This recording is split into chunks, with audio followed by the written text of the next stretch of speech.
The first thing people noticed about me wasn't my wheelchair. It was my smile. I smiled because I had learned long ago that pity made people uncomfortable. Smiling made them relax. My name is Emma Carter, and 3 years ago, my entire life changed in less than 5 seconds. A drunk driver ignored a red light. My fiancé died instantly. I survived, but my spinal cord didn't. The doctors fought for 16 hours to save my life. When I woke up, I couldn't feel my legs. I still remember the doctor standing beside my hospital bed. "I'm sorry, Emma." Those words echoed in my mind every single day. For months, I refused to believe it. I spent hours in physical therapy. I cried. I screamed. I begged God. Nothing changed. Eventually, I accepted that my wheelchair wasn't my prison. It was my freedom. I learned to work again. I became a financial analyst and eventually opened my own investment consulting company from home. Most people didn't know that I managed millions of dollars for wealthy clients. I didn't advertise it. Money attracts the wrong people, especially family. My younger sister, Lily, had always loved attention. Growing up, she copied everything I did. If I joined piano lessons, she joined too. If I got an A, she demanded a bigger celebration for her B. When I got engaged, she announced her own engagement 2 weeks later. My parents laughed it off. "That's just Lily." No, that wasn't just Lily. It was jealousy. When my accident happened, something inside her changed. At first, she acted supportive. She visited me in the hospital. She brought flowers. She cried. Looking back, those tears weren't for me. They were because everyone finally stopped looking at her. For the next 3 years, she constantly made little comments. "You look too happy for someone who's paralyzed. I saw your toes move. Maybe if you tried harder." People ignored her, until she started saying something much worse. She began telling relatives that I was exaggerating my condition, that I could actually walk, that I only stayed in the wheelchair because people felt sorry for me. At first I laughed. Who would believe something so ridiculous? I underestimated how convincing lies become when repeated often enough. One afternoon, my cousin Sarah called. "Emma, can I ask you something?" "Sure. Are you actually paralyzed?" I froze. "What?" "Lily said the doctors cleared you months ago." My stomach dropped. "She said you only use the wheelchair because clients donate more money to your charity." I didn't even have a charity. That was the moment I realized my sister wasn't gossiping anymore. She was destroying my reputation. I confronted her. "Lily, why are you lying?" She rolled her eyes. "Oh, come on. You've gotten enough sympathy." "I haven't lied." "You have." She leaned closer. "Then prove you can't walk." I stared at her. She smiled. That smile scared me. Because it wasn't anger. It was excitement. Like she wanted a public showdown. I should have walked away. Instead, I did something else. I blocked her number. For almost 6 months, we barely spoke. It was peaceful. Until our parents announced something that changed everything. "Our 25th wedding anniversary," Mom said excitedly. "We rented the Grand Windsor Hotel ballroom." Dad smiled. "The entire family will be there." Then Mom looked directly at me. "You and Lily have to promise not to argue." I forced a smile. "I won't." Across the table, Lily smiled too. But there was something in her eyes. Something calculating. As if she'd already planned exactly what was going to happen that night. I had no idea. That anniversary party would become the most humiliating and life-changing day of my life. The Grand Windsor Hotel glittered like something out of a movie. Crystal chandeliers reflected thousands of tiny lights across the ballroom. Waiters carried silver trays filled with champagne, and a live string quartet played softly in the corner. It was the kind of celebration my parents had dreamed about for years. I refused to let Lily ruin it. My best friend, Rachel, pushed my wheelchair through the entrance. "You look amazing," she whispered. I smiled. "You've said that 5 times already." Because it's true. For the first time in months, I actually felt beautiful. I wore an emerald green evening gown specially tailored for wheelchair users. My hair was curled, my makeup was simple, and around my neck hung the diamond pendant my late fiancé had given me just weeks before the accident. As guests arrived, they hugged my parents and stopped to talk with me. "It's wonderful to see you, Emma. You look fantastic. We've heard so much about your business." The evening felt almost perfect. Then Lily arrived. She walked into the ballroom wearing a sparkling gold dress that seemed designed to attract every eye in the room. "Shike." I seed our mother dramatically. "Happy anniversary." People applauded. Within minutes, she had gathered a circle of relatives around her, laughing loudly and telling exaggerated stories. I tried to ignore her, but every few minutes I caught her glancing in my direction. She wasn't just watching me, she was waiting. About an hour later, dinner was served. I noticed something strange. Whenever I rolled toward a group of guests, the conversation suddenly became awkward. People smiled politely, then looked away. One elderly and even stared at my legs before quickly apologizing. Something felt wrong. Rachel leaned closer. They've been talking. I looked at her. What do you mean? I heard Lily in the hallway. What did she say? Rachel hesitated. You don't want to know. Tell me. I can decide. She's telling everyone your paralysis is fake. The room suddenly felt cold. I closed my eyes for a moment. Even after everything she'd done before, I hadn't expected her to spread those lies at our parents' anniversary. I should have confronted her immediately. Instead, I stayed silent. For my parents. A little later, the master of ceremonies invited everyone to gather around the centerpiece of the evening. A breathtaking champagne tower. Hundreds of crystal glasses stacked into a perfect pyramid, nearly 7 feet tall. The hotel manager proudly announced, "This handcrafted display is valued at over $10,000. Everyone applauded. Guests pulled out their phones to record the ceremonial champagne pour. I positioned myself several feet away, careful not to block anyone's view. Rachel stood beside me. You okay? I just want tonight to end. She squeezed my shoulder. It will. Neither of us noticed Lily walking toward us. She stopped directly behind my wheelchair. Her smile looked warm enough for anyone watching. Only I knew it was fake. Emma, she said sweetly, I'm glad you came. I didn't answer. She leaned down until only I could hear. Ready? For what? You'll see. Then she walked away. My heart began pounding. Something was wrong. Very wrong. The champagne ceremony began. The first bottle was uncorked. Cheers filled the ballroom. Everyone focused on the towering pyramid of crystal glasses. No one was looking at me. Except Lily. She slowly made her way behind my wheelchair again. I felt her presence before I saw her. Then, a sudden, violent shove. My wheelchair shot forward. The wheels lost traction on the polished marble floor. I tried to grab the rims. Too late. The chair slammed into the base of the champagne tower. The entire structure swayed. For one terrifying second. Everything was silent. Then, crush. Hundreds of crystal glasses exploded across the ballroom. Champagne sprayed into the air. Guests screamed and jumped backward. My wheelchair tipped sideways, throwing me onto the floor on me. Shattered glass. Pain shot through my arms as I instinctively tried to protect my head. The music stopped. The room fell into stunned silence. Then, over the gasps and whispers, I heard Lily's voice ring out clearly enough for everyone to hear. See? If she were really paralyzed, she would have stood up to save herself. Dozens of shocked faces turned toward me. Some looked confused. Some looked suspicious. Others simply stared. As I lay helpless among the broken glass, unable to move my legs, I realized this wasn't an accident. It was a trap. For a few seconds, no one moved. The shattered champagne glasses covered the marble floor like glittering ice. Champagne soaked my dress, and tiny cuts on my hands began to sting. But I didn't notice the pain. I noticed the silence. Every eye in the ballroom was on me. Then Lily spoke again. I told you all, she shouted dramatically. She's been pretending for years. If she really couldn't move her legs, she would have tried to stand. A few guests exchanged uncertain glances. Someone whispered, "Could it be true?" Another person frowned. I don't know. Lily stepped closer, pointing at me as if she were exposing some great fraud. She's fooled everyone. She enjoys the sympathy. She loves being the center of attention. Her fiancé, Ryan, looked uncomfortable. Lily, maybe stop. She ignored him. No. Everyone deserves to know the truth. I wanted to scream. I wanted to defend myself. But lying on the cold marble floor, I couldn't even sit up without help. Rachel rushed to my side. Don't touch her, Lily yelled. Rachel glared at her. Are you out of your mind? Lily crossed her arms. If Emma really can't move, prove it. Rachel's face turned red with anger. She doesn't have to prove anything to you. Before anyone could say another word, my father pushed through the crowd. His face was pale. Emma. He knelt beside me.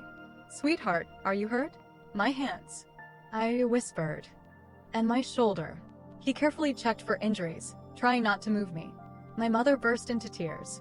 What happened? Lily answered before anyone else could. She lost control of her wheelchair. I looked directly at her. You pushed me. She laughed. Seriously? Now you're blaming me. Several relatives looked unsure. No one had actually seen the shove. No one. Except one person. A hotel waiter stepped forward.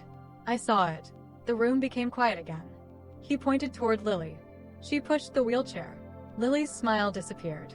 That's ridiculous. Another waitress nodded. I saw it too. You were standing behind her.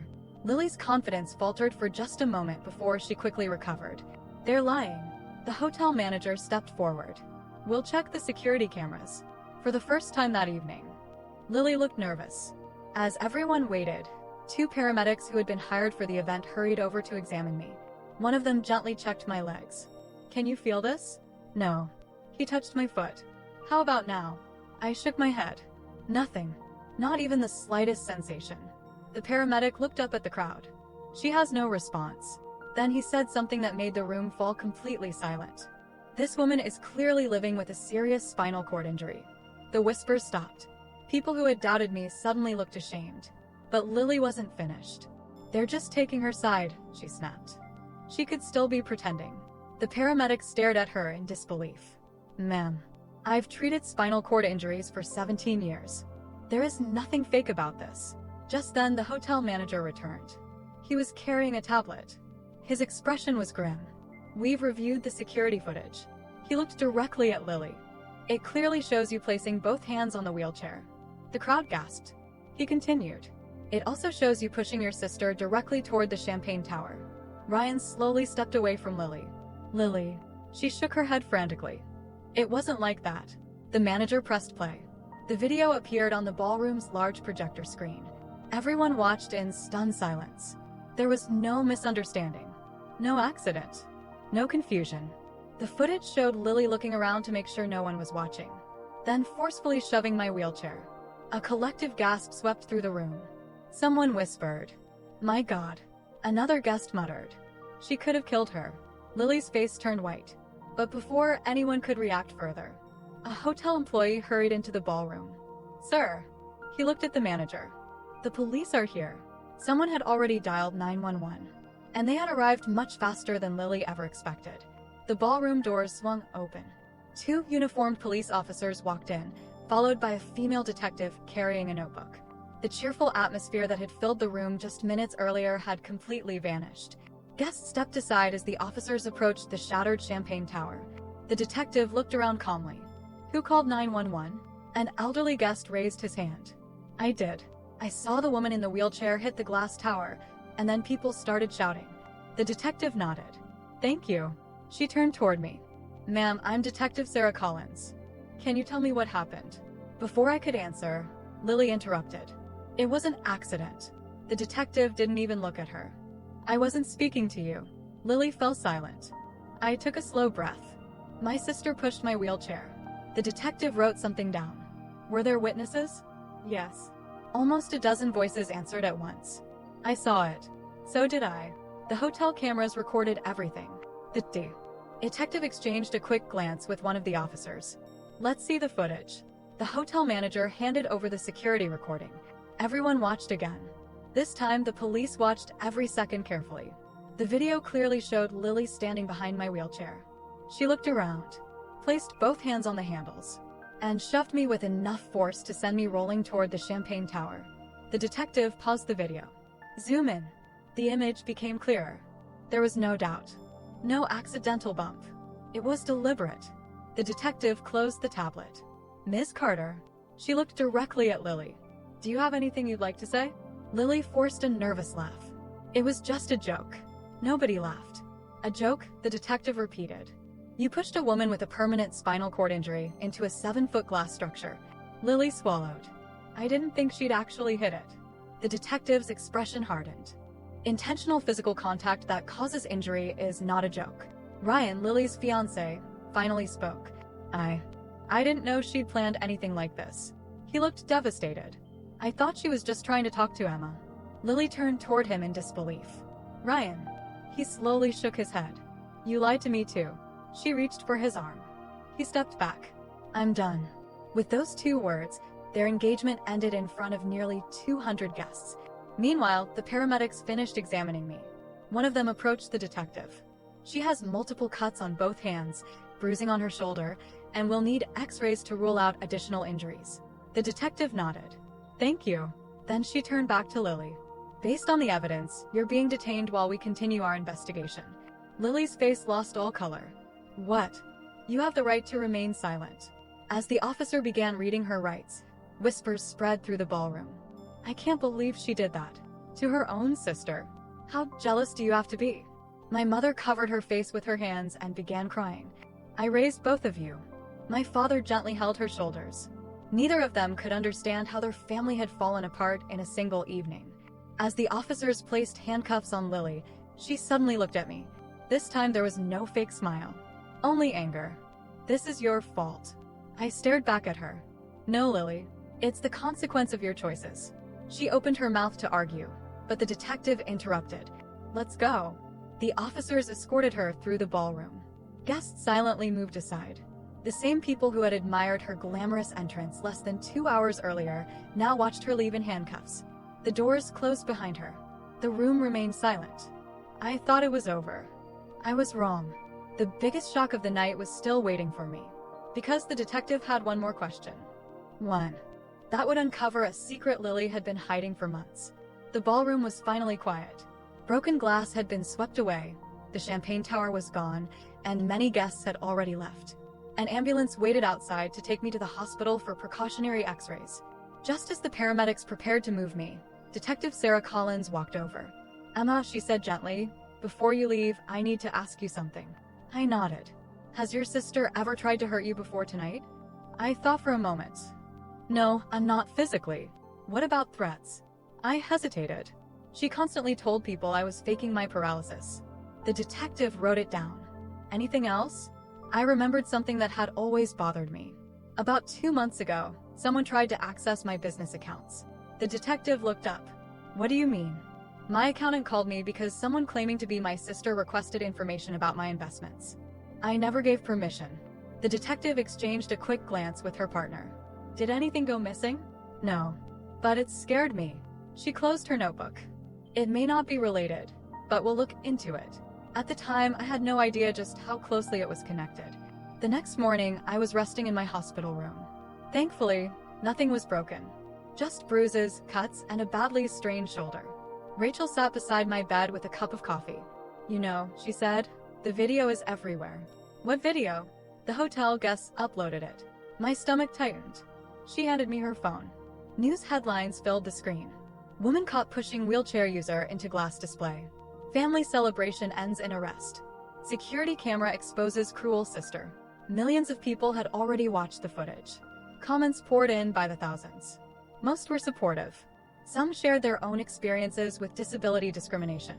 Others couldn't believe someone would do that to their own sister. I put the phone down. I never wanted any of this. Rachel squeezed my hand. I know. Later that afternoon, Detective Collins returned. This time she wasn't alone. She carried a thick folder. We executed a search warrant on Lily's apartment this morning. My heart skipped a beat. What did you find? She opened the folder. A lot. Inside were printed emails, bank statements, and handwritten notes.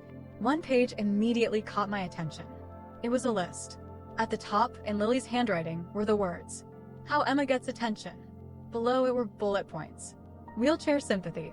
Family support. Successful business. Parents always defend her. Everyone feels sorry for Emma. My chest tightened. She had actually written it down. The detective turned another page. This is what concerns us more. It was another handwritten note.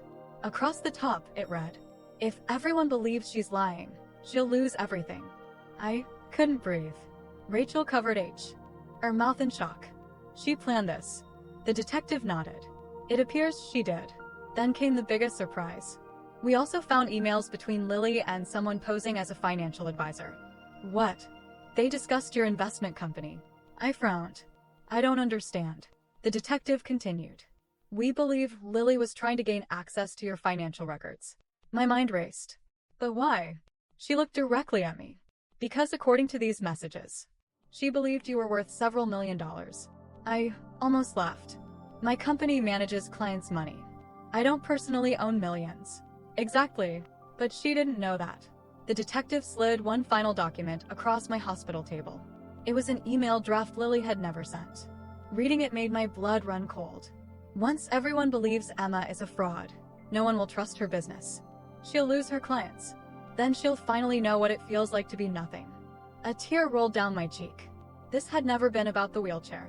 It had never been about pity. It wasn't even about the champagne tower. It was about jealousy. Years of it. Years that had quietly grown into hatred. As Detective Collins closed the folder, she said one sentence that changed everything. Emma, the prosecutor believes this case goes far beyond a simple assault. It may involve fraud, attempted financial interference, and a deliberate plan to destroy your livelihood. I stared out the hospital window. The woman I had called my little sister for 30 years had been trying to ruin my life. And the trial hadn't even begun. 6 months later, I walked, or rather rolled, into the county courthouse for the first day of the trial. Reporters lined the steps outside. Camera flashes lit up the entrance. I hated every second of the attention. I had never wanted to become the face of a viral news story. I had only wanted the truth. Rachel pushed my wheelchair through the courthouse doors. "You ready?" she asked softly. I looked ahead. No. But I'm done running from this. The courtroom was already full. On one side sat my parents. They looked years older than they had at their anniversary party. My mother held a tissue in trembling hands. My father stared silently at the floor. Then the side door opened. Lily entered. She wore a plain gray suit instead of the glamorous dresses she used to love. Gone was the confident smile. Gone was the arrogance. For the first time in years, she looked frightened. She glanced toward me. I met her eyes for only a second before looking away. There was nothing left to say. The prosecutor began by showing the security footage. The courtroom watched in complete silence. Again, the video showed Lily looking around, then deliberately pushing my wheelchair. The defense attorney stood. My client admits she pushed the chair. A murmur spread through the courtroom. But she knew. Our intended serious harm. The prosecutor immediately replied. Intent doesn't erase responsibility. He displayed photographs of my injuries. The shattered glass. The damaged wheelchair. Medical reports documenting my permanent spinal cord injury. Then he presented something even more powerful. Lily's handwritten notes. The courtroom projector displayed the words. If everyone believes she's lying, she'll lose everything. The jurors leaned forward. Every single one read the page. Next came witness testimony. The hotel waiter described exactly what he had seen. The waitress confirmed it. The hotel manager authenticated the security footage. Then Detective Collins testified about the documents recovered from Lily's apartment and the emails showing her attempts to interfere with my business. Finally, it was my turn. The courtroom became silent as I rolled to the witness stand. After taking the oath, the prosecutor asked gently, Emma, how has your sister's behavior affected your life? I took a deep breath. I lost the ability to walk 3 years ago. I accepted that. I rebuilt my life. I built a successful career. I found happiness again. My voice cracked. But what hurt the most wasn't the accident. It was discovering that someone I loved wanted everyone to believe I was a liar. Several jurors lowered their eyes. I continued. Being disabled already means fighting assumptions every day. People question what you can do. They question your independence. My own sister used those doubts as a weapon. There wasn't a sound in the courtroom. Then the defense attorney stood for cross-examination. Ms. Carter, do you hate your sister? I paused. No. Are you seeking revenge? No. Then why pursue this case? I looked directly at the jury. Because if someone can push a wheelchair user into danger without consequences, they'll believe they can do it again. I'm not here because I want revenge. I'm here because actions have consequences. The courtroom remained silent for several long seconds. Even the defense attorney had no further questions. 2 days later, the jury returned. Everyone stood as the foreperson rose. We find the defendant. My heart pounded. Guilty. On the charge of assault causing bodily injury. Guilty. On the charge of reckless endangerment. Guilty. On the charge of attempted interference with a business through fraudulent misrepresentation. My mother quietly sobbed. My father closed his eyes. Lily stared straight ahead without speaking. The judge thanked the jury and scheduled sentencing for the following week. As everyone began leaving the courtroom, Lily suddenly turned toward me. Emma. Her voice was barely above a whisper. For everything. I'm sorry. I searched her face. For the first time in years, I couldn't tell whether those words came from genuine remorse or from realizing she had lost everything. 1 week later, the judge would decide her future. But before the sentence was announced, I would have to make a decision of my own, one that no one in the courtroom expected. A week later, the courtroom was packed again. This time there were no television cameras inside.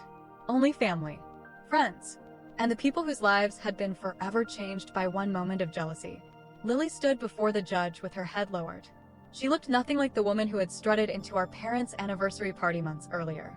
The judge reviewed the case one final time. The evidence shows this was not an impulsive act. He paused. It was planned. He looked directly at Lily. You spread false accusations, attempted to damage your sister's business, and deliberately pushed a permanently disabled woman into a dangerous situation. The courtroom was silent. Then he turned toward me. Ms. Carter, before I pronounce sentence, the law allows you to make a victim impact statement. I rolled forward. Everyone watched. Even Lily finally looked up. I unfolded a single sheet of paper. Then I looked at the judge. I've rewritten this speech 5 times. A few people smiled softly. I wanted to stand here and tell you how angry I was. I wanted to tell you how my sister broke my heart. How she made me question every family memory we ever shared. I glanced toward Lily. But anger is heavy. And I've spent 3 years carrying enough weight. The courtroom remained completely still. I will never forget what happened. I'll always have scars on my hands from the shattered glass. I'll always live with the injury that changed my life. But I refuse to spend the rest of my life carrying hatred too. A tear rolled down my mother's cheek. I continued. I am not asking the court to ignore what she did. She should face the legal consequences. But I hope that one day, she becomes someone who would never hurt another person the way she hurt me. Lily covered her face and began to cry. For the first time, she didn't try to defend herself. She didn't blame anyone else. She simply cried. The judge nodded thoughtfully. Thank you, Ms. Carter. He turned toward Lily. The court finds that punishment alone is not enough. He sentenced Lily to a term of imprisonment, followed by probation, mandatory mental health counseling, and community service focused on assisting people with disabilities. I hope, the judge said, that through service, you will learn the empathy you lacked. The gavel struck. The case was over. As deputies prepared to escort Lily away, she stopped in front of me. I'm sorry, she whispered. I know those words can't fix anything. They can't, I replied honestly. She nodded. I don't expect forgiveness. I looked into her eyes. For a long time I thought I need revenge to heal. I was wrong. She waited quietly. I forgive you. Her eyes filled with tears. But forgiveness doesn't erase consequences. It simply means I won't let what you did control the rest of my life. She nodded once. I understand. Then she was led away. Months passed. Life slowly became peaceful again. The viral videos faded from the news. My business not only survived, it grew stronger. Clients appreciated that I had faced public lies with honesty and dignity, and many reached out with messages of support. My parents began healing too. Although they still loved both daughters, they finally accepted that pretending problems didn't exist had allowed resentment to grow unchecked. They started family counseling, hoping to rebuild what could still be saved. As for me, I accepted an invitation to speak at disability awareness events. I shared my story with students, businesses, and community groups, not because I wanted sympathy, but because I wanted people to understand that disability never defines a person's worth. One afternoon, after giving a speech, a little girl in a wheelchair rolled up to me. She couldn't have been older than 10. She smiled shyly and said, "Because of you, I don't feel embarrassed about my wheelchair anymore." My eyes filled with tears. I smiled back. "You never should." She hugged me tightly before rolling away to her parents. Watching her leave, I realized something. Lily had tried to convince the world that my wheelchair was a symbol of weakness. Instead, it had become a symbol of resilience. And that was something no one could ever take from me.